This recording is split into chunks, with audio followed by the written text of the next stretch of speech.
Assalamualaikum warahmatullahi wabarakatuh. Baiklah, di sini saya akan menjelaskan materi manajemen operasi.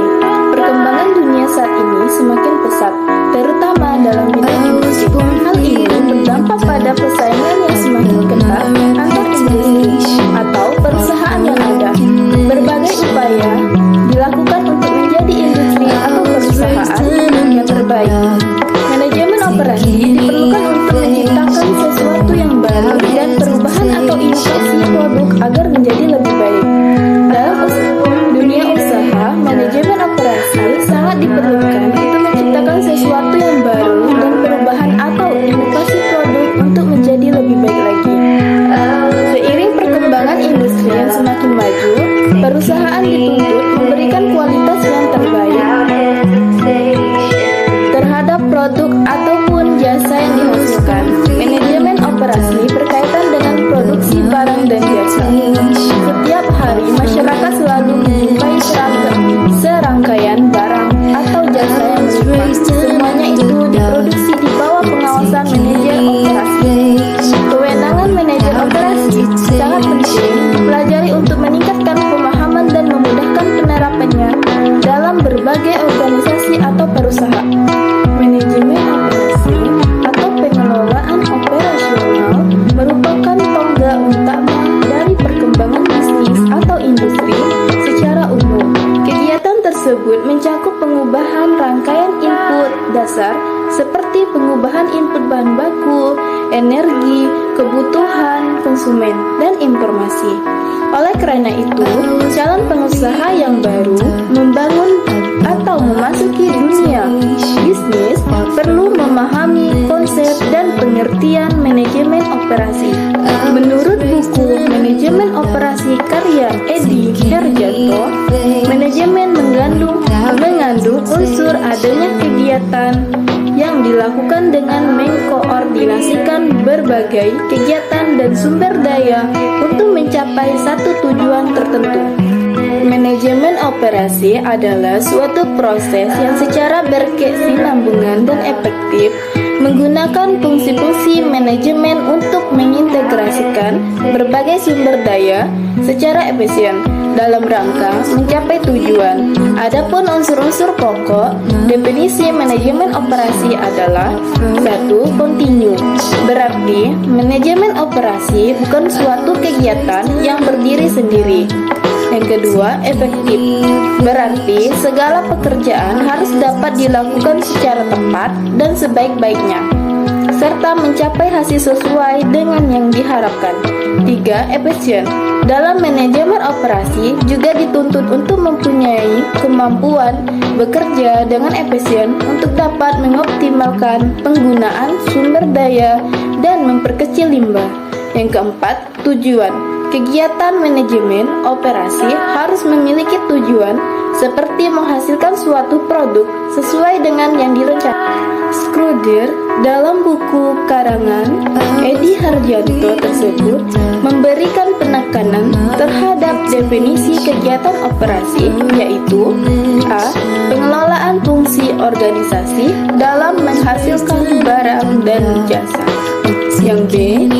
Adanya kegiatan transformasi yang menghasilkan barang dan jasa. C. Adanya pengambilan keputusan sebagai elemen penting dari manajemen operasi. Ruang lingkup manajemen produksi dan operasi. Manajemen operasi dan produksi merupakan dua hal yang berkaitan erat. Pengertian manajemen produksi dan operasi menurut Sobjan Asasuri dalam buku Manajemen Pemasaran, yaitu kegiatan yang mengatur dan mengkoordinasikan penggunaan sumber-sumber daya yang berupa sumber daya manusia, sumber daya alat dan sumber daya dana, serta bahan secara efektif dan efisien untuk menciptakan dan menambah kegunaan sesuatu barang dan jasa. Ruang lingkup manajemen produksi dan operasi akan mencapai dua hal, yaitu 1. Perancangan atau penyiapan sistem produksi, dan 2. Pembahasan dalam perancangan atau desain dari sistem produksi dan operasi. 1. Seleksi dan rancangan desain harus produksi. Kegiatan produksi dan operasi merupakan aktivitas yang mencakup bidang luas serta dimulai dari penganalisaan dan penetapan keputusan sebelum dimulainya kegiatan produksi dan operasi. Umumnya bersifat keputusan jangka panjang serta keputusan pada waktu menyiapkan dan melaksanakan kegiatan produksi dan pengoperasian. 2. Seleksi dan perancangan proses serta peralatan. Setelah produk didesain, kegiatan yang harus dilakukan untuk merealisasikan usaha adalah menentukan jenis proses yang akan digunakan serta peralatannya. Kegiatan ini harus dimulai dari penyelesaian dan pemeliharaan. Jenis proses yang akan digunakan yang tidak terlepas dengan produk yang akan dihasilkan. Fungsi manajemen operasi pada bisnis dalam buku Manajemen Operasional Strategi dan Analisa karya Dr. Tita Deityana, MM. Berikut dalam fungsi manajemen operasi bagi perusahaan. 1. Perencanaan. 2. Pengorganisasian. 3. Penelaahan. 4. Pengawasan. Baik, di sini saya akan menjelaskan contoh kasus manajemen operasi dapat berlaku di perusahaan yang menawarkan produk atau jasa. Berdasarkan sektor barang dan jasa, contoh manajemen operasional yaitu: yang pertama, contoh kasus operasional perusahaan penghasil barang, yaitu pertanian, manufaktur, perkebunan, perikanan, pertambangan, konstruksi, otomotif, perumahan, dan lainnya. Dan yang kedua, contoh kasus kegiatan operasi manajemen dalam perusahaan jasa, yaitu pendidikan, hukum, perbankan, asuransi, kesehatan, dan layanan masyarakat transportasi. Demikianlah materi yang saya sampaikan mengenai manajemen operasi. Semoga bermanfaat.